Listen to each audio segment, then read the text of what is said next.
Hello everyone, जय हिंद, जय भारत, वंदे मातरम। सभी बच्चों को कैसे हो सभी। तो गाइज आप सभी का स्वागत है हमारे यूट्यूब चैनल पे। और class +2 element of mathematics chapter number 3 matrix chapter का सॉल्यूशन हम कर रहे थे। तो आज हम करेंगे एक्सरसाइज 3.4 का सॉल्यूशन। सबसे पहले एक्सरसाइज 3.4 का पूरा बेसिक कंसेप्ट हम डिस्कस करेंगे, इसमें जो भी कंसेप्ट है वो, और उसके बाद हम एक्सरसाइज का सॉल्यूशन करेंगे। एंड प्लीज गाइज, जिसने भी सब्सक्राइब नहीं किया है यार, प्लीज चैनल को सब्सक्राइब कर दो। नीचे देखो सब्सक्राइब वाला बटन है, उस पर क्लिक करो और सब्सक्राइब करो चैनल को। इसके अंदर हमारे पास आज जो डेफिनेशन आती है, सबसे पहली डेफिनेशन आती है guys, transpose of A matrix. कोई भी मैट्रिक्स है उसका ट्रांसपोज हम कैसे फाइंड आउट करते हैं, ट्रांसपोज को डिनोट कैसे करते हैं, वो हम डिस्कस करते हैं। या किसी भी ऑर्डर की मैट्रिक्स हो, ठीक है। तो कोई भी मैट्रिक्स ए मैं ले लेता हूं, मैंने लिया 1 2 3 और 4। ट्रांसपोज का मतलब होता है कि रो और कॉलम को आपस में इंटरचेंज करना, ठीक है। चाहे रो को कॉलम में इंटरचेंज कर दो, चाहे कॉलम को रो में इंटरचेंज कर दो, आपकी अपनी मर्जी है, किसी भी टाइप से आप इंटरचेंज कर सकते हो, ठीक है। तो सबसे पहले ए ट्रांसपोज, अगर मैं कोई भी मैट्रिक्स का ट्रांसपोज करूंगा उसको डिनोट करते हैं ए की पावर टी से डिनोट कर सकते हैं या ए डैश से डिनोट कर सकते हैं। क्या करना होता है, जैसे हमारे पास ये क्या है, फर्स्ट रो है, तो फर्स्ट रो को मैं फर्स्ट कॉलम में लिख देता हूँ। ये फर्स्ट एलिमेंट हो गया, ये सेकंड एलिमेंट हो गया, तो मैं इसको लिख लेता हूँ 1 2। नेक्स्ट जो सेकंड रो है उसको भी लिख लेता हूँ 3 4, ठीक है। तो मैंने क्या किया, जो रो था उसको कॉलम के अंदर लिख दिया, तो वो क्या आ गया मेरे पास, इस मैट्रिक्स ए का ट्रांसपोज आ गया। जैसे एक एग्जांपल और लेते हैं, ए मैंने ले लिया 1 2 3 4 5 और 6, ये ले लिया, ठीक है। ये हमारे पास क्या है, फर्स्ट रो है, ये हमारे पास क्या है, सेकंड रो है, ये हमारे पास क्या है, थर्ड रो है। क्या निकालना है, ए का ट्रांसपोज निकालना। तो मैं क्या करता हूं, जो फर्स्ट रो है उसको फर्स्ट कॉलम में लिख लेता हूं 1 2, सेकंड रो को सेकंड कॉलम में 3 4, थर्ड रो को थर्ड कॉलम में मतलब 5 6, इस टाइप से लिख दिया। देखो ये C1 बना दिया मैंने, ये C2 बना दिया और ये C3 बना दिया। तो ये क्या आ गया, ए का ट्रांसपोज आ गया। और इसमें आप कॉलम को भी कर सकते हो, ऐसा नहीं है कि रो को ही करना है। जैसे आपका ये फर्स्ट कॉलम है, ये ना फर्स्ट कॉलम, ये C1 है। अगर मैं फर्स्ट कॉलम को रो के अंदर लिखूं तो ये आएगा 1 3 5, लिख दिया ना। ये C2 है, इस पूरे कॉलम को रो में लिखूंगा तो ये है 2 4 और 6। देखो ये भी क्या है, ए का ट्रांसपोज, देखो दोनों सेम चीज आई है। तो आपकी अपनी मर्जी, आप कुछ भी कर सकते हैं। तो ये था किसी भी मैट्रिक्स का ट्रांसपोज निकालना।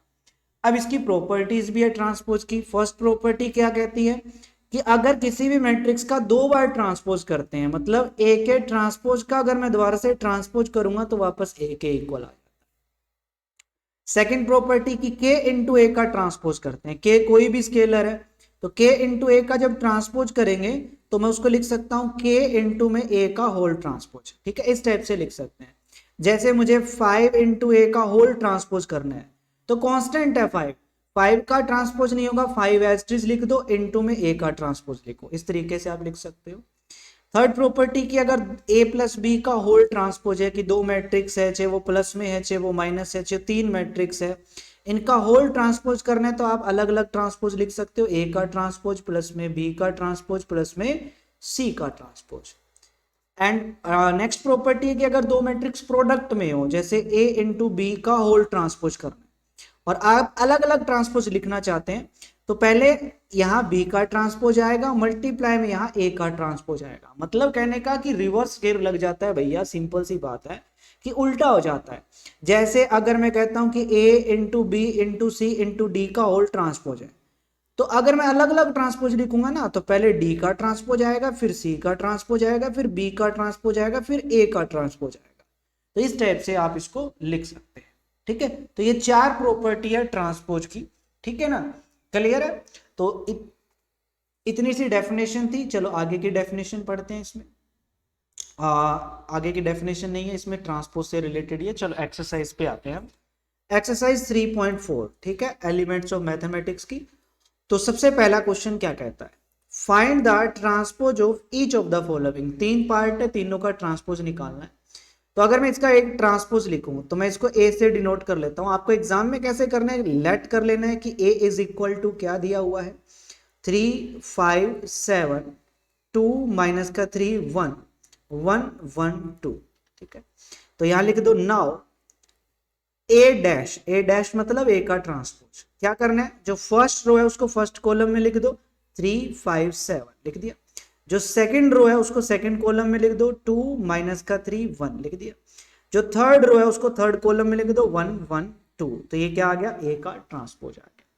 सिमिलरली इसका जब ट्रांसपोज करोगे तो क्या आएगा भाई, फर्स्ट रो उसको फर्स्ट कॉलम में 1 3 2, सेकंड रो को सेकंड कॉलम में 0 2 1, थर्ड रो को थर्ड कॉलम में 0 5 3। तो ये इसका ट्रांसपोज आ गया।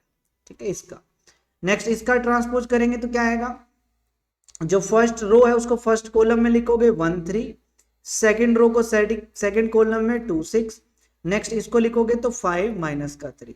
तो ये इसका ट्रांसपोज आ गया। तो ये तीनों पार्ट का क्या हो गया, ट्रांसपोज हो गया। ठीक है, और एक चीज और बता देता हूं ट्रांसपोज के अंदर, क्या कि अगर कोई मैट्रिक्स है किस ऑर्डर की, मान लो m क्रॉस n ऑर्डर की, तो जो ए का ट्रांसपोज होता है ना वो उल्टा हो जाता है। वो किस ऑर्डर का हो जाता है, n क्रॉस m ऑर्डर का हो जाता है। जैसे यहाँ पे देखो ये मैट्रिक्स किस ऑर्डर की है, 3 क्रॉस 2 ऑर्डर की है। जब इसका ट्रांसपोज किया हमने 1 3 2 6 5 माइनस 3 आया, तो वो किस ऑर्डर का हो गया, 2 क्रॉस 3 ऑर्डर का हो गया। ठीक है ना, तो 3 क्रॉस 2 की ऑर्डर की थी तो वो 2 क्रॉस 3 ऑर्डर की हो गई। और स्क्वायर मैट्रिक्स है तो वो आपको पता ही है फिर सेम ऑर्डर की रहेगी, क्योंकि जैसे 3 क्रॉस 3 ऑर्डर है ना, तो इसका ट्रांसपोज करेंगे तो वो भी 3 क्रॉस 3 ऑर्डर का ही रहेगा। ओके, चल सेकंड क्वेश्चन नंबर, ये कहता है कि ये मैट्रिक्स ए जो है, मतलब ये वाली जो मैट्रिक्स है इक्वल है इस मैट्रिक्स के ट्रांसपोज के, then the value of X Y Z is equal to क्या होगा, तो 5 ये है नेक्स्ट एलिमेंट 3x और ये 2y और ये z इक्वल दे रखा है हमें क्या, इस मैट्रिक्स के ट्रांसपोज के। डैश लग गया मतलब ट्रांसपोज करते हैं तो ये क्या है, 5 यहाँ आ जाएगा 4 यहाँ, 12 6 का 12 यहाँ आ जाएगा 6 यहाँ। ठीक है ना, फर्स्ट रो को फर्स्ट कॉलम में लिख दिया, सेकंड रो को सेकंड कॉलम। अब ये दोनों क्या है, इक्वल है तो फर्स्ट एलिमेंट फर्स्ट के इक्वल है। नेक्स्ट ये एलिमेंट किसके इक्वल आ गया, इस एलिमेंट के। तो यहां से 3x इज इक्वल टू क्या आ गया 12, तो x की वैल्यू कितनी आ गई 4 आ गई। नेक्स्ट अपना जो 2 1 एलिमेंट है वो 2 1 के इक्वल होगा, तो यहां से 2y इज इक्वल टू 4, तो y की वैल्यू कितनी आ गई 2 आ गई। नेक्स्ट जो 2 2 एलिमेंट है वो 2 2 एलिमेंट के इक्वल होगा, तो z इज इक्वल टू 6 आ गया। तो ये x y z की वैल्यू आ गई। Next question number 3, question number 3 में कहता है कि मैट्रिक्स ए दे रखी है, एक मैट्रिक्स बी दे रखी है, देन वेरीफाई दैट, अपने को वेरीफाई करना है, फर्स्ट ये वेरीफाई करना है, सेकंड ये वेरीफाई करना है और थर्ड ये वेरीफाई करना है। ठीक है ना, ये प्रॉपर्टी है वेरीफाई करनी है। तो सबसे पहले मैं फर्स्ट पार्ट की बात करता हूं। हमें फर्स्ट पार्ट में लेफ्ट हैंड साइड है, लेफ्ट हैंड साइड क्या दे रखी है अपने को, ए के ट्रांसपोज का ट्रांसपोज निकालना है। तो सबसे पहले मैं ए जो गिवन है उसका ट्रांसपोज निकालता हूं। ए का ट्रांसपोज निकालेंगे, जो फर्स्ट रो है उसको फर्स्ट कॉलम में लिखेंगे 3, ये आएगा √3 और ये आ जाएगा 2। नेक्स्ट ये आ जाएगा 4 और ये 2 और ये 0। तो ये आ गया ए का ट्रांसपोज। अगेन क्या करना है, इसका अपने को ट्रांसपोज निकालना है। तो ए के ट्रांसपोज का ट्रांसपोज मतलब इसका ट्रांसपोज निकालना है, इसका ट्रांसपोज निकालेंगे। ठीक है ना, तो क्या आएगा, जो फर्स्ट इसकी रो है उसको फर्स्ट कॉलम में लिखेंगे 3 4, सेकंड जो इसकी रो है इसको लिखेंगे सेकंड कॉलम में √3 2, थर्ड जो इसकी रो है इसको कॉलम में लिखेंगे 2 0। तो देखो ये हमारे पास किसके इक्वल आ गया, ए के इक्वल हो गया, मतलब राइट हैंड साइड आ गई। तो ये हैंस क्या हो गया, वेरीफाई हो गया। तो पहला पार्ट हमारा क्लियर हो गया। अब बारी आती है सेकंड पार्ट की। ये कहता है कि a प्लस बी का होल ट्रांसपोज है वो इसके इक्वल होगा। तो सबसे पहले मैं निकालता हूं a plus B. a plus B का मतलब a को और b को ऐड करना है, और आप सभी को पता है ऐड जो करते हैं वो कोरस्पॉन्डिंग एलिमेंट ऐड करते हैं। 1 1 एलिमेंट 1 1 में ऐड होगा, तो ऐड करेंगे तो ये आएगा 3 प्लस में 2। नेक्स्ट 1 2 एलिमेंट 1 2 में ऐड होगा, तो ये आ जाएगा √3 - 1। नेक्स्ट इसमें ये एलिमेंट ऐड होगा तो ये हो जाएगा 2 प्लस 2। नेक्स्ट ये एलिमेंट इसमें ऐड होगा तो ये हो जाएगा 4 प्लस 1। नेक्स्ट आएगा 2 प्लस 2 और नेक्स्ट आएगा 0 प्लस में 4।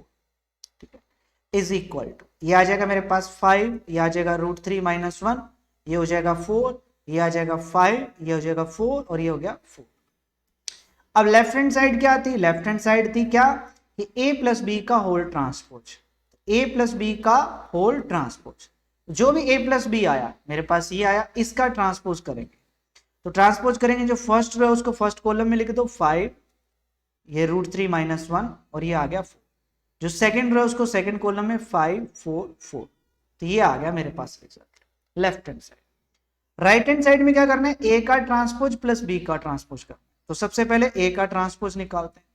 तो ये आएगा मेरे पास 3 और √3 2, ये आएगा 4 2 0। उसके बाद बी का ट्रांसपोज निकालते हैं। तो बी का जब ट्रांसपोज निकालेंगे तो क्या आएगा भाई, फर्स्ट रो को फर्स्ट कॉलम में लिखोगे 2 -1 2, नेक्स्ट ये आएगा 1 2 4। राइट हैंड साइड क्या है, इन दोनों को ऐड करना। तो मैं यहाँ डायरेक्ट लिखूंगा ऐड करके। तो आपको पता है फर्स्ट एलिमेंट फर्स्ट में ऐड होगा तो ये आएगा 5। नेक्स्ट 1 2 एलिमेंट 1 2 में ऐड होगा तो ये क्या आएगा 5। नेक्स्ट 2 1 एलिमेंट 2 1 में ऐड होगा तो ये आएगा √3 -1। नेक्स्ट 2 2 एलिमेंट 2 2 में ऐड होगा तो ये आएगा 4। 3 1 एलिमेंट 3 1 में ऐड होगा तो ये आएगा 4। 0 प्लस में ये 4 ऐड करोगे तो 4। और ये देख लो आपके पास लेफ्ट हैंड साइड के इक्वल है, दोनों देख लो रिजल्ट सेम आए। तो ये भी क्या हो गया हमारे पास, हेंस वेरीफाइड हो गया। आप क्या करो, इसको इक्वेशन फर्स्ट मान लो, इसको आप इक्वेशन सेकंड मान लो। तो from equation number first and second left hand side is equal to right hand side, hence it is verified. तो आप लिख लो हेंस वेरीफाइड। ओके, अब बात करते हैं तीसरे पार्ट की कि k इंटू बी का whole transpose is equal to this. तो सबसे पहले मैं क्या कर लेता हूं, k कोई भी स्केलर है, k इंटू बी निकालता हूं। स्केलर प्रोडक्ट आपको मैंने बताया था कि b के हर एलिमेंट को k से मल्टीप्लाई कर दो। तो ये 2k, ये माइनस में k और ये 2k, ये आ जाएगा k और ये 2k और ये आ जाएगा 4k। अब क्या करना है, लेफ्ट हैंड साइड है कि जो भी आपका k इंटू बी आया उसका होल ट्रांसपोज, उसका ट्रांसपोज करना। तो इसका ट्रांसपोज करेंगे तो फर्स्ट रो को फर्स्ट कॉलम तो 2k, ये माइनस का k और ये 2k, ये हो जाएगा k और ये 2k और ये हो जाएगा 4k। कर दिया। राइट हैंड साइड क्या है कि b ट्रांसपोज को a से k से मल्टीप्लाई करना है। तो b ट्रांसपोज निकालते हैं। तो फर्स्ट जो रो है उसको फर्स्ट कॉलम 2 -1 2, ये 1 2 और 4। राइट हैंड साइड क्या है भैया कि जो b का ट्रांसपोज आया उसको k से मल्टीप्लाई करो। तो इसका मतलब b ट्रांसपोज का हर एलिमेंट k से मल्टीप्लाई होगा। तो 2k और ये k, ये माइनस का k और ये 2k, ये 2k और ये हो गया 4k। अब आप देखो कि लेफ्ट हैंड साइड और राइट हैंड साइड दोनों सेम बन गई। तो यहां से फ्रॉम इक्वेशन फर्स्ट इसको आप इक्वेशन फर्स्ट मान लो, इसको इक्वेशन नंबर सेकंड मान लो। From first and second left hand side is equal to right hand side, hence verified. तो ये भी वेरीफाई हो गया। चलते हैं next question. Question number 4, for two matrix A and B verify that. अब यहां पे वेरीफाई करना है, क्या वेरीफाई करना है भाई कि ए इंटू बी का होल ट्रांसपोज, ठीक है ना, ए इंटू बी का whole transpose B transpose into A transpose के इक्वल आएगा। तो सबसे पहला काम मेरे को क्या करना है, ए इंटू बी निकालना है। ए क्या गिवन है 1 2 3 4, इनटू में कर देते हैं 4 5 1 2। दो मैट्रिक्स की प्रोडक्ट करनी है, आप सभी को पता है कैसे करते हैं। पहले फर्स्ट रो की प्रोडक्ट फर्स्ट कॉलम से फर्स्ट एलिमेंट की फर्स्ट के साथ प्लस में सेकंड एलिमेंट की सेकंड के साथ, ये आएगा 4 प्लस में 2। फिर फर्स्ट रो की सेकंड कॉलम से फर्स्ट एलिमेंट की प्रोडक्ट फर्स्ट के साथ इसके साथ करोगे 5 प्लस में 2 की प्रोडक्ट 2 के साथ करोगे तो 4। अब सेकंड रो की फर्स्ट कॉलम से करेंगे पहले 3 इंटू 4 कितना आ जाएगा 12 और प्लस में 4 इंटू 1 कितना आ जाएगा 4। अब सेकंड रो की सेकंड कॉलम से करोगे तो ये आएगा 15 प्लस में 8, तो ये हो जाएगा मेरे पास 6, ये 9 और ये आ गया मेरे पास 16 और ये आ गया मेरे पास ऐड करोगे 23। अब क्या करना है इनका a इंटू बी का होल ट्रांसपोज। तो लेफ्ट हैंड साइड क्या है मेरे पास a इंटू बी का होल ट्रांसपोज। तो ट्रांसपोज करोगे फर्स्ट रो को फर्स्ट कॉलम तो ये 6 9 हो जाएगा और ये 16 और ये 23 हो जाएगा। इक्वेशन फर्स्ट आ।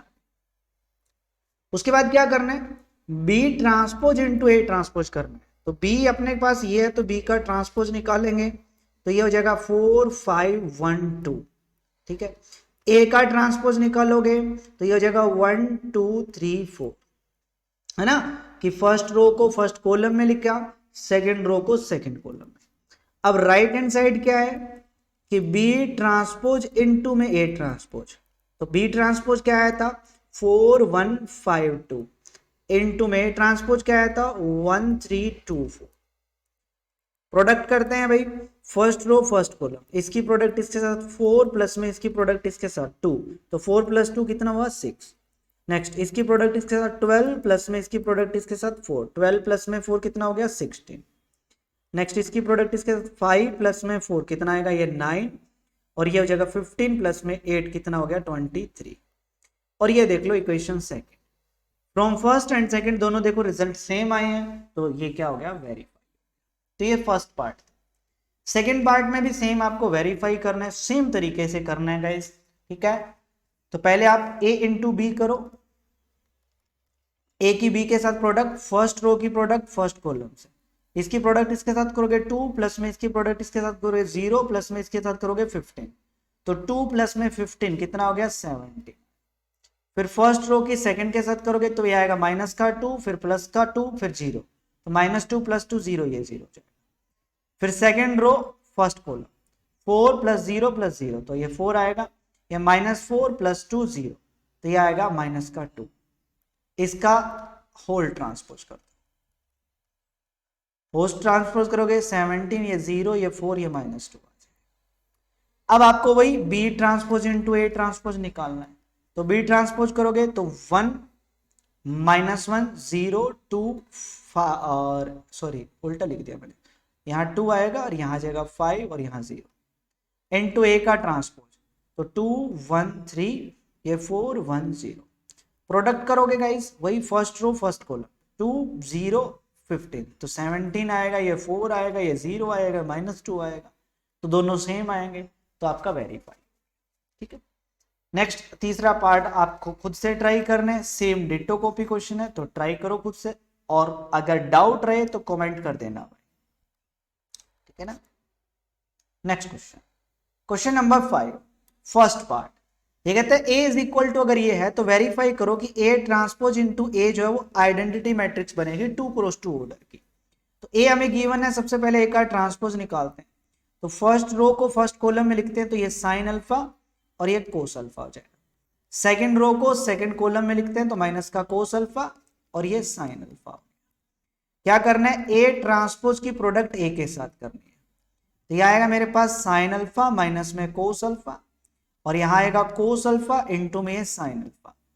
इसकी प्रोडक्ट ए के साथ, मतलब ए क्या गिवन है sign alpha cos alpha minus का कोस अल्फा और ये अपना साइन अल्फा। प्रोडक्ट कर डालते हैं भैया, फर्स्ट रो फर्स्ट कॉलम, इसकी प्रोडक्ट इसे साइन स्क्वायर प्लस में देखो माइनस का कोस एक्स माइनस का कोस एक्स, तो प्लस का कोस स्क्वायर एक्स हो जाएगा, तो ये आएगा साइन स्क्वायर अल्फा प्लस में कोस स्क्वायर अल्फा। नेक्स्ट इसकी प्रोडक्ट इसके साथ करोगे तो ये आएगा साइन अल्फा कोस अल्फा, फिर इसकी प्रोडक्ट इसके साथ करोगे तो ये आएगा माइनस में sine alpha cos alpha. Similarly second row first column, ये आएगा साइन अल्फा कोस अल्फा, और जब इसकी प्रोडक्ट इसके साथ करोगे तो माइनस में sine alpha cos alpha. Second row second column, तो ये आएगा कोस स्क्वायर अल्फा और प्लस में साइन स्क्वायर अल्फा। अब देखो मैं यहां लिख रहा हूं गाइस इसको, ठीक है ना। हमने को पता है sine square plus cos square क्या होता है 1 होता है, और ये माइनस ये प्लस का ये माइनस का कैंसिल होकर ये क्या आ जाएगा 0, ये भी क्या हो जाएगा 0 और ये भी क्या आ जाएगा 1, तो ये क्या बन गया मेरे पास आइडेंटिटी मैट्रिक्स बन गई 2 क्रॉस 2 ऑर्डर की। तो A ट्रांसपोज इनटू A क्या आ गया मेरे पास आइडेंटिटी मैट्रिक्स के इक्वल आ गया, तो ये हमारा प्रूफ हो गया। सेकेंड पार्ट में भी क्या करना है, verify that A into A का transpose A transpose into A is equal to identity matrix बनेगी किस ऑर्डर की 3 क्रॉस 3 की। तो सबसे पहले देखो A का ट्रांसपोज निकालते हैं, 1/3 तो बाहर ही रहने वाला है क्योंकि कांस्टेंट है। इसको करोगे फर्स्ट रो को फर्स्ट कॉलम में तो 1 2 2, सेकंड रो को लिखोगे 2 1 -2, थर्ड रो को लिखोगे माइनस का 2 2 -1। अब A इंटू A का ट्रांसपोज करना है, A इंटू A का ट्रांसपोज करना है, तो देखो यहां भी 1/3 यहां भी 1/3, प्रोडक्ट करोगे 1/9। फर्स्ट रो की प्रोडक्ट फर्स्ट कॉलम से, इसकी प्रोडक्ट इसके साथ 1, इसकी प्रोडक्ट इसके साथ 2 × 2 4 हो गया, इसकी प्रोडक्ट इसके साथ 2 × 2 4, तो 1 प्लस में 4 प्लस में 4 कितना 9, बाकी के सारे एलिमेंट 0 आएंगे, ये भी 0, ये 9 आएगा 0 0 0, ये 9 आएगा। प्रोडक्ट करना है गाइस, एंड 1/9 के अंदर मल्टीप्लाई करोगे तो देखो 9 से ये 9 कैंसिल, तो 1 आएगा, यहाँ भी 9 कैंसिल, ये भी 1 1, तो 1 0 0 0 1 0 0 0 1, तो ये रिजल्ट आएगा, तो ये आइडेंटिटी बन गई। तो ए इंटू ए का ट्रांसपोज आइडेंटिटी बनेगा। सेम तरीके से आपको ए ट्रांसपोज इंटू ए निकालोगे तो वही 1/9 आएगा। और इस 1/9 के अंदर प्रोडक्ट करोगे, इसके साथ कर, इसके साथ, सबके साथ करोगे तो यही रिजल्ट। सिंपल है, ठीक है। Next question number 6, find the value of X Y Z. ए अपने को गिवन है, ए की प्रोडक्ट ए के ट्रांसपोज के साथ करते हैं तो आइडेंटिटी आता है। तो ए का ट्रांसपोज अगर मैं करूंगा तो 0 आएगा, ये 2y आएगा, ये z आएगा, ये x आएगा, ये y आएगा माइनस z, ये x आएगा माइनस y आएगा, ये z। तो फर्स्ट रो को फर्स्ट कॉलम में, फिर सेकंड रो को सेकंड कॉलम में, फिर थर्ड रो को थर्ड कॉलम में लिख दिया। अब ये कहता है कि A transpose into A identity के इक्वल है। तो हमें गिवन है क्या कि जब ए ट्रांसपोज की प्रोडक्ट ए के साथ करेंगे तो आइडेंटिटी आएगा। तो ए ट्रांसपोज कितना है, 0x 2y y माइनस का y z माइनस का z इसकी प्रोडक्ट अगर ए के साथ करते हैं मतलब 0 2y z x y minus का z x माइनस का y z इसके साथ करते हैं तो आइडेंटिटी आएगा 1 0 0 0 1 0 0 0 1। देखो ये 3x3 की मैट्रिक्स है तो आइडेंटिटी भी 3x3 की ले। प्रोडक्ट कर देते हैं गाइस फर्स्ट रो की फर्स्ट कॉलम से, इसकी प्रोडक्ट इसके साथ 0, इसकी प्रोडक्ट इसके साथ करेंगे x स्क्वायर, इसकी प्रोडक्ट इसके साथ x स्क्वायर, तो x square plus x square 2x का स्क्वायर। नेक्स्ट जब इसकी प्रोडक्ट इसके साथ करोगे, अब वही फर्स्ट रो की सेकंड के साथ, इसके साथ करोगे 0, इसकी प्रोडक्ट इसके साथ करोगे तो एक्स वाई आएगा, फिर इसकी प्रोडक्ट इसके साथ करोगे तो माइनस में एक्स वाई आएगा, तो कैंसिल हो जाएगा तो ये 0 आएगा। सिमिलरली ये भी 0, ये भी 0, ये बनेगा 2y स्क्वायर, ये भी 0, ये भी 0, ये भी 0 और ये बनेगा 2z स्क्वायर इक्वल आएगा 1 0 0 0 1 0 0 0 1। अब देखो फर्स्ट एलिमेंट ये एलिमेंट इसके इक्वल होगा, तो यहां से क्या आएगा, देखो 2x square is equal to 1, तो x square is equal to 1/2, तो x is equal to plus minus में 1/√2। सिमिलरली y की वैल्यू भी यही आएगी, सिमिलरली z की वैल्यू भी सेम ही आएगी, ठीक है ना, simple. Next question, question number 7, ये कहता है कि a find the value of theta, theta की वैल्यू निकालनी है विच सेटिस्फाई दिस रिजल्ट, जो इस रिजल्ट को सेटिस्फाई करता है कि a ट्रांसपोज प्लस में a आइडेंटिटी के इक्वल आएगा। तो a का ट्रांसपोज निकालते हैं, तो ये बनेगा कोस थीटा, यहाँ आ जाएगा ये माइनस का साइन थीटा, सेकेंड रो को लिखोगे तो ये आएगा साइन थीटा और ये आ जाएगा कोस थीटा। अब ये कहता है कि a plus A transpose I2 के इक्वल है, मतलब 2x2 की आइडेंटिटी के इक्वल है। तो a अपने को गिवन है कोस थीटा, ये है माइनस का साइन थीटा, ये है मेरे पास साइन थीटा और ये है मेरे पास कोस थीटा, प्लस में a का ट्रांसपोज मतलब कोस थीटा और ये है साइन थीटा, यह है माइनस का साइन थीटा और ये है कोस थीटा, इक्वल है आइडेंटिटी 1 0 0 1 के। ऐड अगर करूंगा देखो guys, cos theta plus cos theta 2 cos theta minus का साइन थीटा या प्लस का साइन थीटा तो ये 0, साइन थीटा या माइनस का साइन थीटा तो 0, तो ये आएगा 2 कोस थीटा इक्वल आया मेरे पास 1 0 0 1 के। तो फर्स्ट एलिमेंट फर्स्ट के इक्वल होगा, तो 2 cos theta is equal to आया 1, तो यहां से आया cos theta is equal to 1/2। अब 1/2 किस पे होता है भैया, आप सभी को पता है 60 पे होता है ना। कोस 60 की वैल्यू कितनी होती है, 1/2 ही होती है ना। तो थीटा की वैल्यू यहां से 60 डिग्री आ गई, क्लियर, ठीक है ना। तो थीटा इज इक्वल टू कितना आ गया 60 डिग्री, जिसको आप π/3 भी लिख सकते हो। तो ये था क्वेश्चन नंबर 7, ठीक है। आगे चलते हैं नेक्स्ट। तो ये तो लास्ट क्वेश्चन था भाई इस एक्सरसाइज का, तो ये एक्सरसाइज तो हमारी कंप्लीट हो गई, बड़ी जल्दी कंप्लीट हुई है। तो कोई भी डाउट हो गाइस बेझिझक आप पूछ सकते हैं, वीडियो के डिस्क्रिप्शन में लिंक है टेलीग्राम का, उसके थ्रू भी पूछ सकते हैं, व्हाट्सएप ग्रुप के थ्रू भी पूछ सकते हैं, उसका लिंक भी मैंने दिया हुआ है। और पीडीएफ चाहिए तो टेलीग्राम पे है इसकी पीडीएफ। एंड प्लीज़ यार लाइक जरूर करना, और ये वीडियो कैसी लगी कमेंट करके जरूर बताना। और आपके जितने भी फ्रेंड वगैरह है, जब भी ग्रुप पे आप सभी जगह शेयर कर दो। और चैनल को अगर सब्सक्राइब नहीं किया तो यार सब्सक्राइब कर दो। जब आप चैनल को सब्सक्राइब वगैरह करते हैं तो मेरे को भी थोड़ा मोटिवेशन सा मिलता है यार, एनर्जी आती है हमारे अंदर भी। ठीक है, ऐसा लगता है कि हाँ जो वीडियो बना रहे हैं आप लोग पसंद कर रहे हैं। ठीक है, तो प्लीज़ चैनल को सब्सक्राइब जरूर कीजिएगा। ओके, तो मिलते हैं नेक्स्ट क्लास में, तब तक के लिए जय हिंद, जय भारत, वंदे मातरम सब।